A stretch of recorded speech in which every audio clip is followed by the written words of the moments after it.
So I'll be honest with you, you should be able to at least play one pattern into another pattern. Okay, so you find yourself, no matter if you started that pattern off of the fretboard or not, you know that the S3L is going to go to the S2L, right? And vice versa. So here's an S2L. You know it's going to go to the S3L. You know it's going to go to another S2L. Okay, that kind of thing. And underneath that S2L, what do you got? An S3L. And on and on and on. The same relationship exists with the S3XL and the S4L. It's just stack them and play. S3XL, S4L, S3XL, S4L.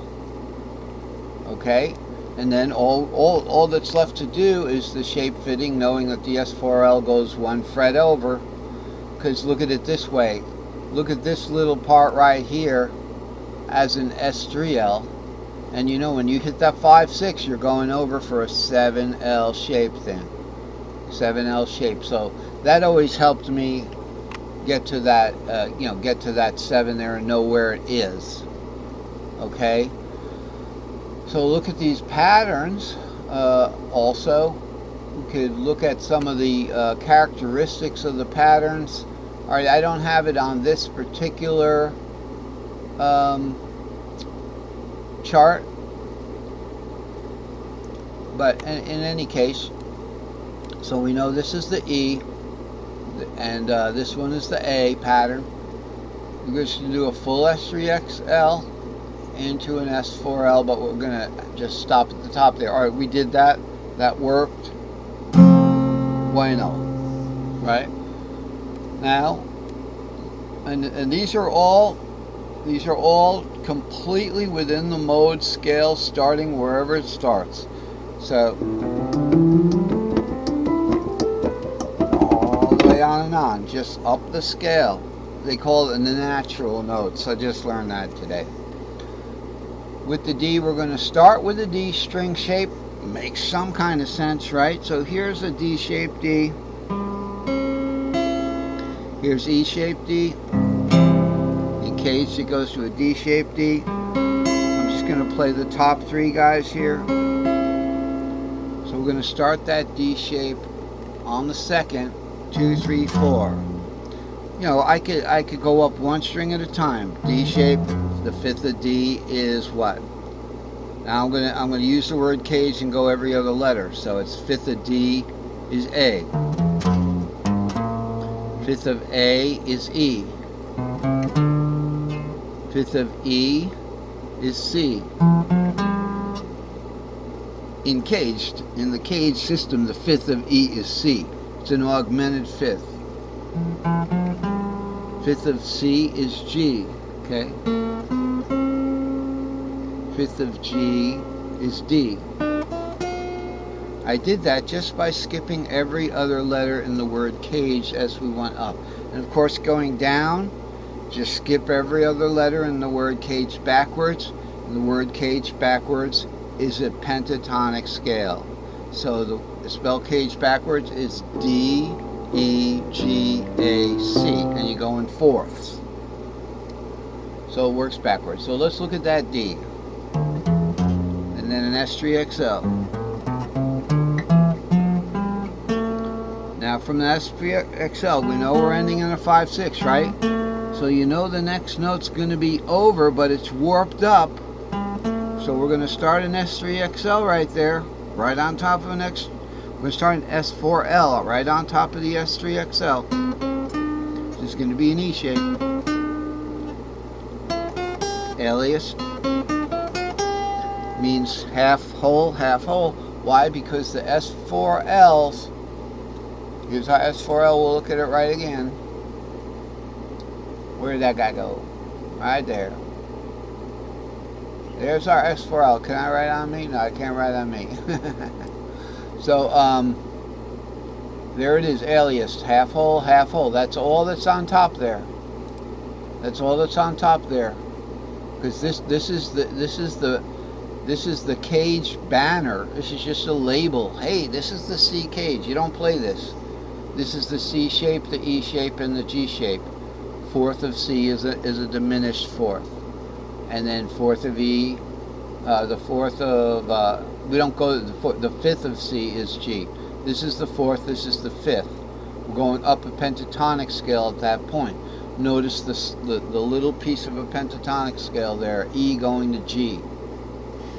In between this C and E, you better believe it, is a D minor. Okay, in the C shape, it's a D minor and an E minor. So paired together, you have an E minor and an E major shape. Good buddies. Alright, so let's play it one more time, the D shape. So here's your groove.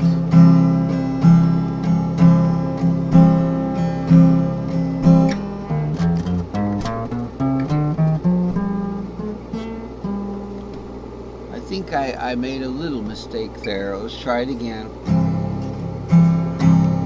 Now you know it's going to start on your D shape. You're going to bar on the second, okay, which is the highest note. You're barring on the highest note of the shape below it, so it is going to be like this. Alright, now that 2, okay, it's right on top of it. I was playing right, I just didn't, the groove sagged me out.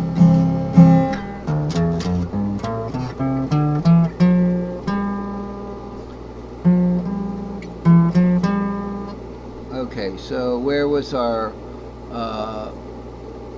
7 root 2?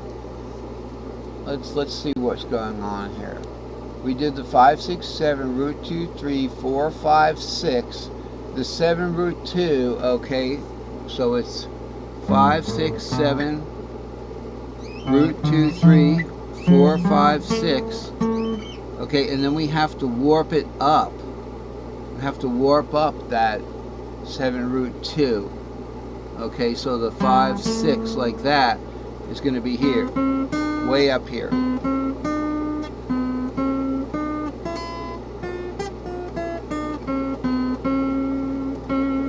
Okay, so watch out for the warp when you're already going over 1 fret. The warp right there is going to take you over 2 frets. That's why I kind of got confused there. I'm just having one of those days. But I can teach you this stuff if you're willing to learn. So let's look at, I guess the only remaining shape would be the G shape. And yes, we can't play the G shape open string. Okay, because if you look at the G shape, let's look at a G right here. So let's not look at these guys. And let's not look at these guys. Okay, so we're left with 6 strings of G. And we're going to warp this over.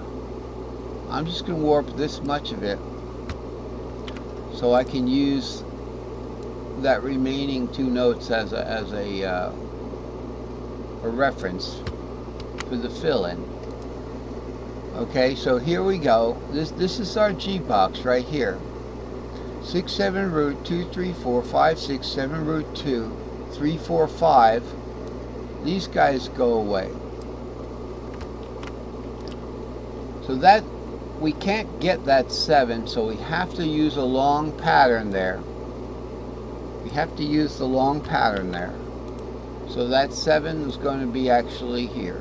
And if you want to do that, you just add that whole step to the string below, and you can use the same pattern. I mean, that's a 5th way of doing it. All right, that's another way of doing it. It's just start your G shape, and we're going to do our normal G shape, which would be however you want to play that G shape. So I'd take it from this A. It's going to sound like an F to you, and it'd be something like